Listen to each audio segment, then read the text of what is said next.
Hey, it's Rhianna. Welcome back to my channel. I am fixing to go on a pretty awesome trip to Tennessee, Nashville, Tennessee, to attend the Planners Gone Wild for Planners conference called Go Wild. Wow, that was hard to get out. And I figured I would share my budgeting tips on how to budget for a, big trip. So the first thing you're going to want to do is figure out all your costs. And you need to be realistic, and you need to make sure that you include all the little hidden costs that may be easily overlooked. So there's the obvious ones like travel, lodging, food, but then there's going to be things within each little category that you may forget about, or you may just overlook and not realize how big of an impact it can make on your budget. So you want to figure all that out. So for example, I sat down, I'll show y'all. In my planner in the back, there's a note section. So this was the final draft, but there were many scratch pieces of paper leading up to this, and I just separated it into my tickets, hotel, travel, rental, and my savings schedule like that. But yeah, you're gonna want to write everything down, and you're gonna want to break it down. So for travel, did you want to drive your own car? And if you are, what kind of maintenance do you need to put into your vehicle before it's safe for that long of a drive? You want to calculate the miles and your gas mileage and how much gas costs, and calculate how much gas is going to be round trip. If you're going to rent a car, how much is the rental? Do you get unlimited miles? Are you going to add the insurance? Are you going to add the toll tag option? And then of course, with flying, there's baggage fees now and things like that. So you want to make sure that for each category you are basically going over it with a fine-tooth comb and getting all the little expenses tracked and written down, so that way you can create a realistic budget.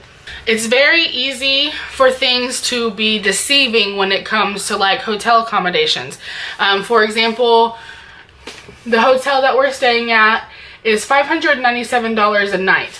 So you might think, okay, let's budget $650 for the room. But it actually comes out to be about $860.54 when you have all these fees right here. So some of the fees that are included with hotel stays are city and state taxes. They have resort fees, parking fees, as well as a hotel tax. And some of those are per day, some of them are for the whole stay. So you want to make sure you read the fine print and get a realistic budget, because like that right there, if I would have assumed it was going to be $650, I would have been $200 off. So once you have all of the bigger expenses mapped out, you also want to look at realistically your food budget. How much money do you need for breakfast? Does your hotel have continental breakfast? Don't forget to include things like Uber costs if you are going to be Ubering anywhere, tipping for your hotel staff, tipping at restaurants or bars, anything like that. Any type of touristy things you want to see and do, tickets for any type of attractions. Having that all laid out as you're creating your budget will help you plan successfully. So once you've realized your budget, then you need to determine your time frame for saving. So for Go Wild, I had approximately 3 months, January, February, March, April.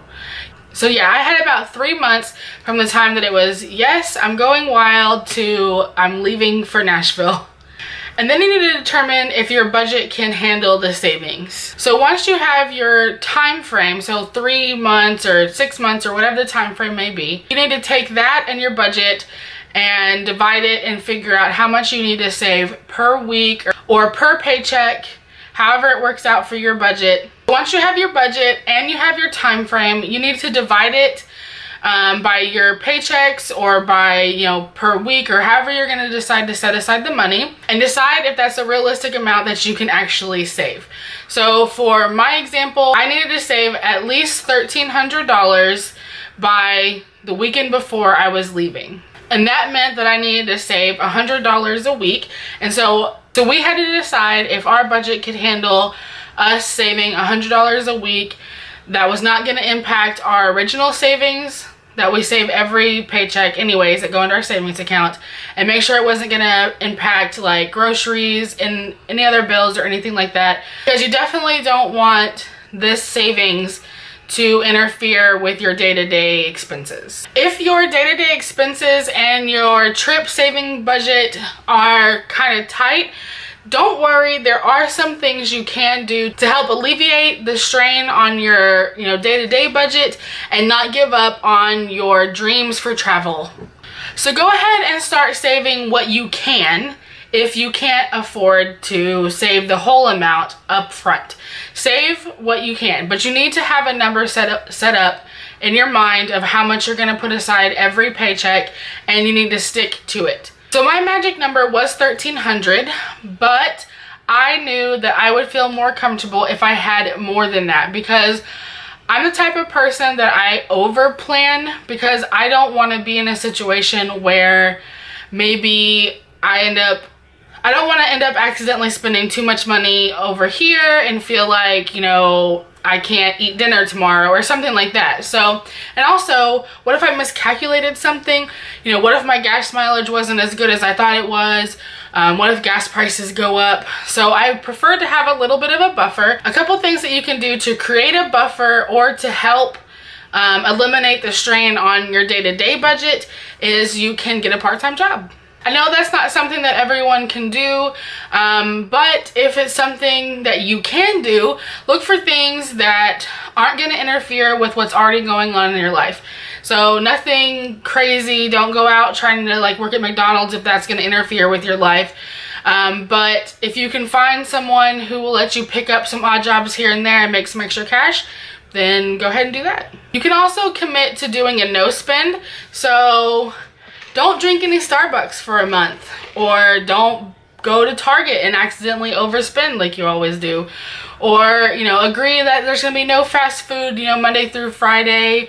Whatever the case may be, a lot of times you can help your budget and help your trip fund out by not spending $5 here, $10 here, and you'll really see that it adds up in the end. Also, in regards to doing a no spend, you can also do a de-stash.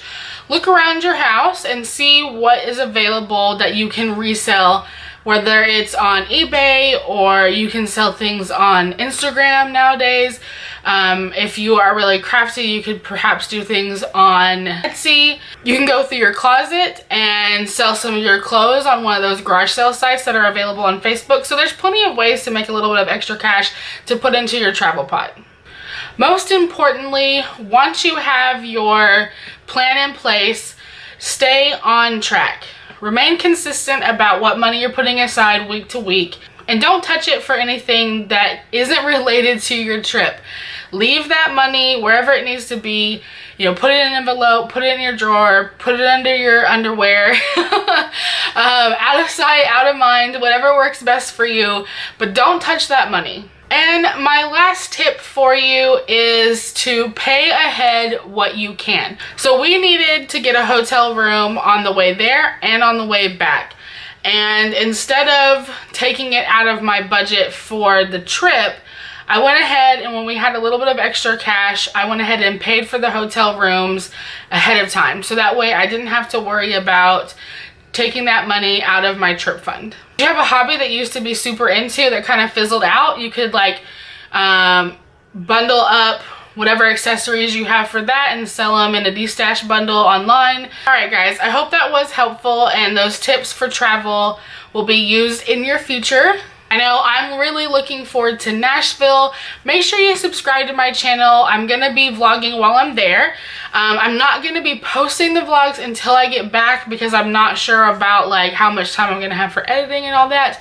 So make sure you follow me on my social media. I have a Snapchat and an Instagram, and you can see the live things going on there. And then the following week when I return, I will do recap videos for y'all. Go ahead and click that thumbs up button if you enjoyed this video. Leave any comments or questions down below, and I will see you guys next time. Bye.